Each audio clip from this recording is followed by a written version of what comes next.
When David Harrington walked into the mall with his son, he expected nothing more than a quiet afternoon buying sneakers. But when he paid with a $100 bill, suspicion sparked. A cashier whispered. Security circled. Then the officers arrived. They slammed him to the floor, cuffed him in front of his 10-year-old boy, and mocked him as cameras recorded. The crowd saw another black man accused of fake cash. The officers thought they had easy prey, a powerless target. But David Harrington wasn't ordinary. He was the Director of Homeland Security, and they had just made the biggest mistake of their lives. Before we go any further, comment where in the world you are watching from and make sure to subscribe, because tomorrow's story is one you don't want to miss. David Harrington guided his black Mercedes into the mall parking lot, stealing a glance at Malik in the rearview mirror. His son's face glowed with excitement, those deep brown eyes sparkling just like his mother's used to. The memory of Sarah brought a familiar ache, but David pushed it aside, focusing on the joy of their Saturday morning together. Remember what we agreed on, buddy? David asked, pulling into a spot near the main entrance. Yeah, Dad. No begging for the super expensive ones. Malik's grin was infectious. But can I at least try them on? David chuckled, unbuckling his seatbelt.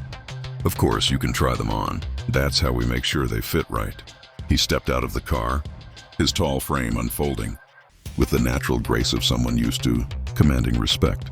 His casual weekend attire, a gray sweatshirt and jeans, was a welcome change from his usual suit and tie.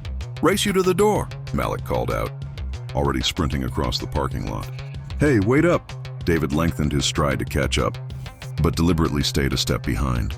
These moments were precious, just being a dad.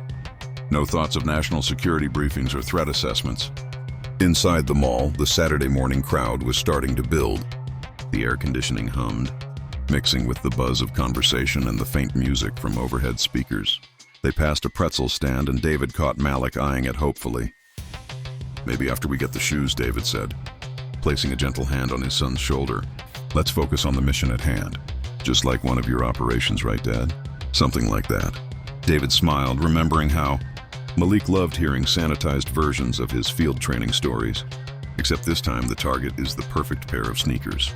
They made their way to Athletic World, where rows of shoes lined the walls in a rainbow of colors and styles. Mick's eyes went wide, taking it all in. David watched his son's excitement with a mixture of love and nostalgia.